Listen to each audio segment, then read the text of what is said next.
मुहम्मद सल्लल्लाहु मुहम्मद व आले मुहम्मद व अला अहले बैतिही तय्यबीन ताहिरीन अल मासूमीन व लानतुल्लाहि अला आदाइहिम अजमईन। अम्मा बाद फ़क़द क़ाला सुब्हानहु तबारक तआला फ़ी क़ुरान मजीद वल फ़ुरक़ानिल हमीद व हुवा अस्दक़ुस सादिक़ीन व क़ौलुहुल हक़।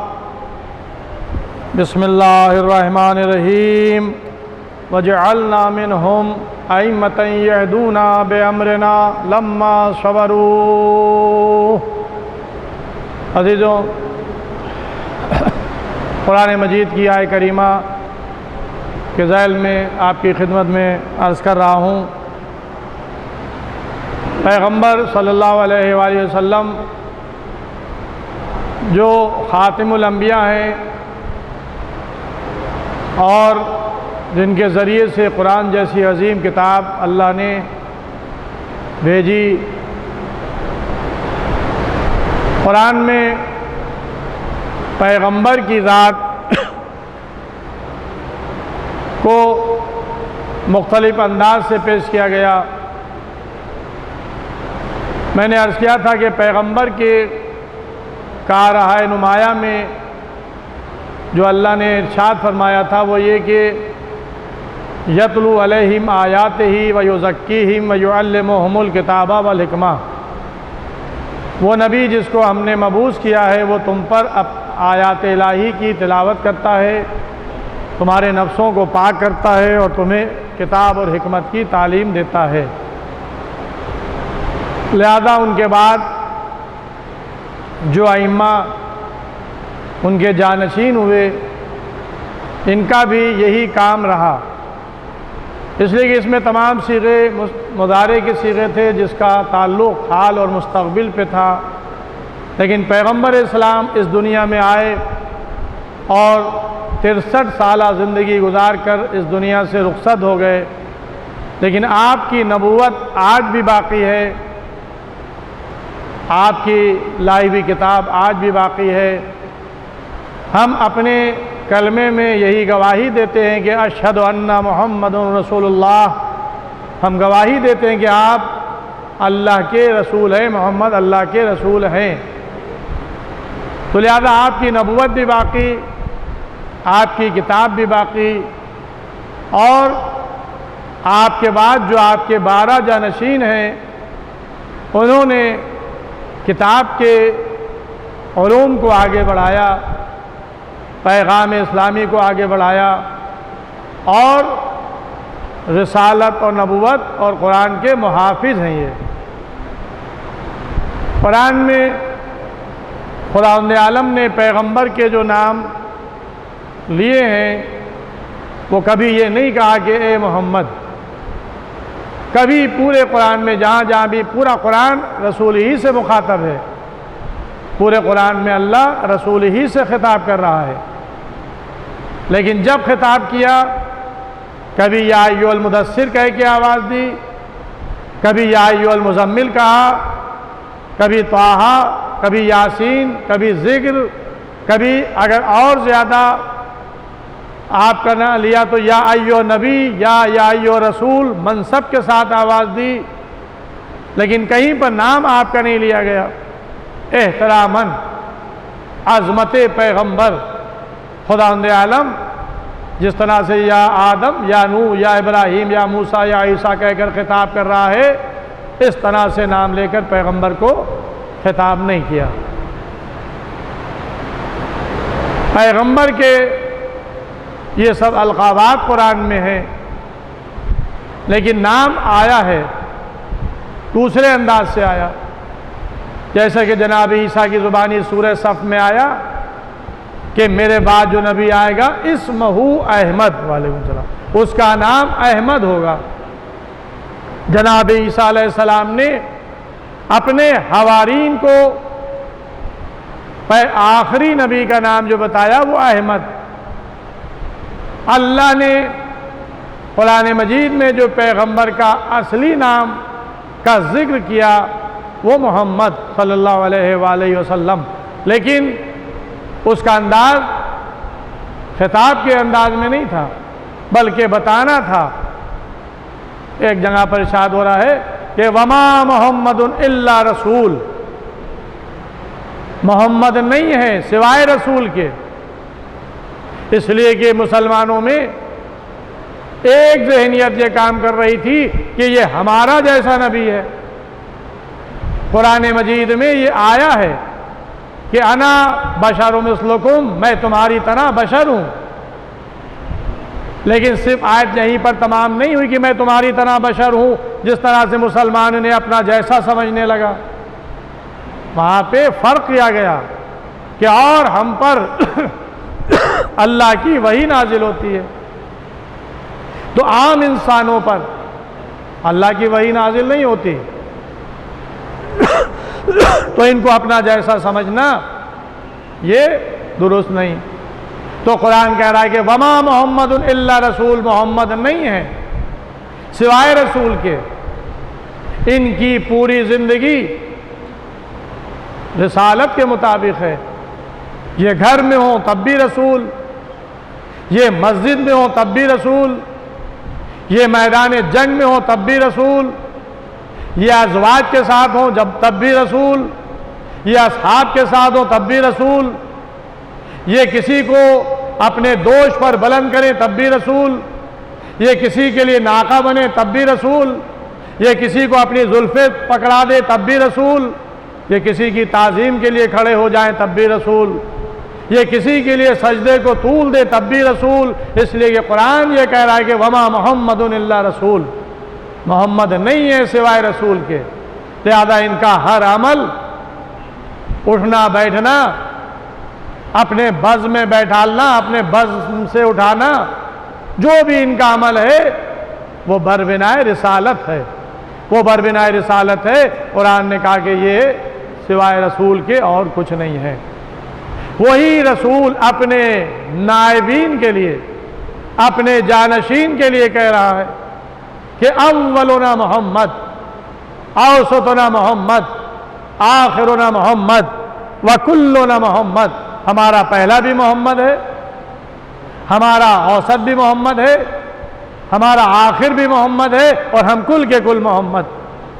यानी बता दिया कि एक मोहम्मद दुनिया से जाएगा, लेकिन मेरे बाद 12 मोहम्मद के किरदार तुम्हारे सामने रहेंगे, जो हर जमाने में बहैसियत किरदार मोहम्मद तुम्हारे सामने पेश करते रहेंगे। ये हमारे 12 नायब हैं, 12 जानशीन हैं।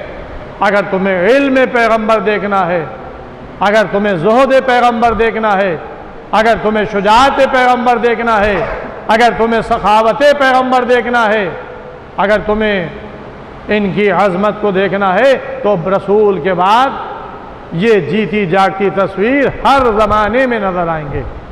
हाँ अज़ीज़ों, आज माहे ज़िलहिज की 3 तारीख हो चुकी है 30 की रोयत के लिहाज से, और ये माहे ज़िलहिज खुशियाँ भी लेकर आया है और कुछ गम भी इस महीने में है। पहली ज़िलहिज महीने का आगाज़ एक खुशी से हो रहा है। अल्लाह ने खातिमुन नबीयीन की बेटी का अक़्द अबू तालिब के बेटे अली इब्न अबी तालिब अलैहिस्सलाम के साथ ये कहकर पैगाम दिया, ए रसूल, हमने अली और फातिमा का अक़्द अर्श पर कर दिया है, अब तुम ज़मीन पर फातिमा का अक़्द अली के साथ कर दो। तो लिहाजा यकुम ज़िलहिज, ये अक़्द मासूम आलम, एक खुशी की तारीख़, एक मुबारक तारीख़। 7 ज़िलहिज ये शहादत की तारीख़ है। 9 ज़िलहिज ये भी शहादत की तारीख़ है। 10 ज़िलहिज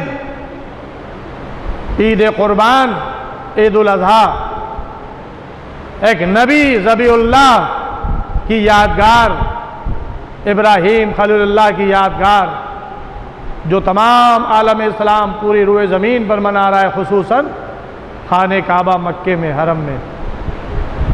18 ज़िलहिज ईद आज़म, ईद अकबर, खालिस मोमिनीन की ईद, वो भी इसी महीने की 18 तारीख। ईद मुबहला 24 तारीख। सूरह हालता ये भी इसी महीने में, यानी गोया खुशियाँ इस महीने में और गम भी उसके साथ हैं। लिहाजा हमें इन तारीख़ों का ख्याल रखना है। आइम्मा की विलादत, आइम्मा की शहादत, एक मासूम इमाम की शहादत की तारीख़ है 7 ज़िलहिज सन 114 हिजरी। ये हमारे आपके पाँचवें इमाम, इमाम बाक़िर अलैहिस्सलाम की शहादत की तारीख़ है, जिसकी विलादत यकुम रजब सन 57 हिजरी मदीने मुनव्वरा में रोज़ जुमा हुई, जिसकी 57 साल की उम्र है, जिसने इमाम हुसैन अलैहिस्सलाम को भी देखा, अपने जद्द बुजुर्गवार अली इब्नुल हुसैन अलैहिस्सलाम के साथ सन 95 हिजरी तक रहे। और उसके बाद पिदर बुजुर्गवार की शहादत के बाद ये इमाम वक्त हुए और 114 हिजरी तक तकरीबन 19 साल हमारे आपके पाँचवें इमाम का दौर इमामत है। तो 57 साल की उम्र में आपने शहादत पाई। ये वो इमाम हैं जिनका जिक्र पैगंबर इस्लाम ने खुसूसियत के साथ किया। अपने सहाबी जाबिर इब्न अब्दुल्लाह अंसारी को अपने जानशीनों के नाम बता रहे हैं, अस्माए गिरामी बता रहे हैं, उनके अलकाब बता रहे हैं। जाबिर सुन रहे हैं, एक एक इमाम का नाम पैगंबर बताते जा रहे हैं। अली इब्न अबी तालिब, हसन इब्न अली, हुसैन इब्न अली, अली इब्न हुसैन। जब पाँचवें इमाम के नाम पर पहुँचे तो कहा कि जाबिर, पाँचवा हमारा वो नायब है जिसका नाम मोहम्मद है, लक़ब बाक़िरुल उलूम, छिपे हुए उलूम को जाहिर करने वाला। ए जाबिर, वो ज़माना करीब है जब तुम मेरे पाँचवें नायब से मुलाकात करोगे, और जब मुलाकात करना तो मेरा सलाम पहुंचा देना। तो ये हमारे आपके पाँचवें इमाम अलैहिस्सलाम, जिनकी विलादत यकुम रजब, जिनकी शहादत 7 ज़िलहिज, और जिनको रसूल ने सलाम कहलाया है। ये इमाम जिनका नाम नामी मोहम्मद, लक़ब बाक़िरुल उलूम, छिपे हुए उलूम को ज़ाहिर करने वाला, उलूम को शिगाफ्ता करने वाला, फैलाने वाला। बस अज़ीज़ों, ये हमारा पाँचवा इमाम था जिसने रसूल की मसनद पर बैठकर उलूम कुरान और उलूम रसूल को दुनिया के सामने फैलाना शुरू कर दिया था, बुनियाद डाल दी थी, और उस बुनियाद को परवान चढ़ाया हमारे आपके छठे इमाम, इमाम जाफर सादिक अलैहिस्सलाम ने। हश्शाम इब्न अब्दुल मलिक का दौर है। इमाम अलैहिस्सलाम को मदीने से शाम बुलाता है, पाँचवें इमाम को शाम बुलाया, साथ में छठे इमाम भी तशरीफ लाए। छठे इमाम फरमाते हैं कि 3 दिन तक मुझे और मेरे पितर बुजुर्गवार को हश्शाम ने रोके रखा, मुलाकात नहीं की। तीसरे दिन दरबार में जाने की इजाज़त मिली। जब दरबार में पहुंचे तो मखसूस सिपाहियों के साथ बादशाह मौजूद था। तीरंदाजी हो रही थी, एक तीरंदाजी का निशाना रखा हुआ था। मेरे बाबा से हश्शाम मुखातब हुआ, कहा कि आप भी तीरंदाजी करें, तो आपने फरमाया मुझे इससे माफ़ रख। लेकिन जब इसरार बढ़ा इमाम को तीर और कमान दिया गया, तो इमाम ने तीर चिल्ले कमान में जोड़ा और निशाने पर लगाया। तीर जाकर निशाने पर पेवस्त हो गया। फिर दूसरा तीर फेंका, वो उसके पुष्प में जाके लगा। तीसरा तीर फेंका, यहाँ तक के 9 तीर पै दर पै इमाम फेंकते रहे और वो एक तीर दूसरे के पुष्प में जाकर पेवस्त होता रहा। बादशाह हैरत में था कि ये सिन और इस तरह की तीरंदाजी, ऐसा तो मैंने कोई तीरंदाज देखा ही नहीं। लेकिन इमाम ने बताया कि हम अल्लाह के मुंतखब बंदे हैं, अल्लाह ने हम पर अपनी नेमत को तमाम किया है। और उसके बाद इमाम खड़े रहे। काफ़ी देर के बाद जब इमाम को हैद आया, छठे इमाम फरमाते मेरा बाबा को जब गुस्सा आता था तो वो अपने चेहरे को आसमान की तरफ बुलंद करते थे और उनका चेहरा सुर्ख हो जाता था। बादशाह ने जब ये हालत देखी तो अपने करीब आने का हुक्म दिया। इमाम करीब गए, सीने से लगा लिया, तख्त पर बैठाला, छठे इमाम को भी बैठाला और उसके बाद फिर इमाम को रुखसत किया। लेकिन तारीख में एक वाक़या लिखा, जिस वक्त पांचवें इमाम शाम से वापस होना चाह रहे थे और दरबार से निकले तो देखा एक बुलंदी पर कुछ लोग जमा हो रहे हैं, भीड़ जमा हो रही है। इमाम ने पूछा ये कौन लोग हैं, भीड़ कैसी है? कहा कि यहाँ पर एक ईसाइयों का आलिम रहता है, राहिब रहता है, जो साल भर में एक मर्तबा अपने दैर से निकलता है। लोग उसके पास आते हैं और उससे सवालात करते हैं और वो लोगों के सवालात के जवाब देता है। लिहाजा आज उस राहिब के निकलने का दिन है। इमाम उस पहाड़ी पर चढ़ गए, पांचवें इमाम और छठे इमाम दोनों जाकर उस मजमे में बैठ गए। थोड़ी देर के बाद लोग राहिब को लेकर निकले। उसकी पलकें आंखों पर झुकी हुई थी, रेशम की पट्टी से उसकी आंखों को, पपोटों को बांधा गया था। उसे लाकर मरकज़ पे, मसनद पर बैठाला गया। लेकिन जब उसकी निगाह मजबे पर पड़ी तो उसकी निगाह जाकर इमाम मोहम्मद बाक़िर अलैहिस्सलाम पर ठहरी और मुखातब होकर कहता है कि आप हम में से हैं या उम्मत मरहूमा में से, यानी आखिरी नबी की उम्मत में से हैं या हम ईसाइयों में से? पैगंबर ने, इमाम ने जवाब दिया कि हम उम्मत मरहूमा में से हैं। कि आप उलमा में से हैं या जोहला में से? तो इमाम ने अजीब जवाब दिया, फरमाते हैं कि हम जोहला में से नहीं हैं। मैं आपसे सवाल करूं या आप मुझसे सवाल करेंगे? तो इमाम ने कहा जो तुझे पूछना है वो पूछ ले। बस अजीज़ों, लोग उसके पास सवाल करने के लिए आए थे, लेकिन अब वो खुद इमाम से सवाल कर रहा है कि आप मुसलमान कहते हैं कि जन्नत में खाएंगे पिएंगे लेकिन पेशाब पैखाने की हाजत नहीं होगी, ये कैसे सही है? क्या इसकी कोई मिसाल दुनिया में है?